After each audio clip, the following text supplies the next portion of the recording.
La Syrie a besoin d'une justice crédible selon l'ONU. L'envoyé spécial des Nations Unies pour la Syrie, Geir Pedersen, a appelé dimanche à une aide accrue et immédiate au pays à son arrivée dans la capitale Damas. Les Nations Unies estiment que plus d'1 million de personnes ont été déplacées depuis l'offensive rebelle ayant chassé Bachar al-Assad.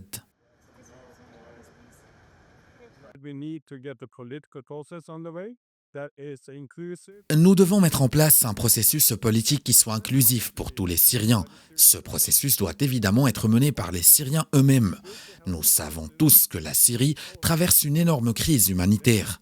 Nous devons donc nous assurer qu'ils reçoivent une aide humanitaire immédiate et accrue.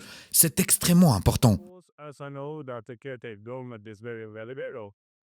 Samedi, en Jordanie, pays voisin de la Syrie, Pedersen a participé à des discussions réunissant des diplomates américains, arabes, européens et turcs qui ont convenu que le processus de transition devait être dirigé par les Syriens eux-mêmes et aboutir à un gouvernement inclusif, non sectaire et représentatif. Geir Pedersen a aussi soulevé la question de la reprise économique, sans préciser s'il faisait référence aux sanctions contre le régime Assad ou contre Hayat Tahrir al-Sham. And then, of course, it's the whole question about economic recovery. Ensuite, bien sûr, il y a la question de la reprise économique. Nous devons nous assurer que cela soit réglé rapidement. Nous pouvons espérer voir une fin rapide des sanctions afin que nous puissions vraiment voir la reconstruction de la Syrie. Nous avons aussi besoin de voir qu'il y a une justice et des responsabilités établies pour les crimes commis.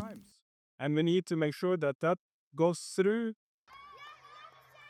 Rappelons que le 8 décembre, la coalition rebelle est entrée à Damas et a annoncé le renversement du pouvoir après une offensive surprise et fulgurante qui lui a permis de s'emparer d'une grande partie du pays en 11 jours. La guerre en Syrie a fait plus d'1 demi-million de morts, dévasté le pays et poussé à la fuite quelques 6 millions de Syriens, soit un quart de la population.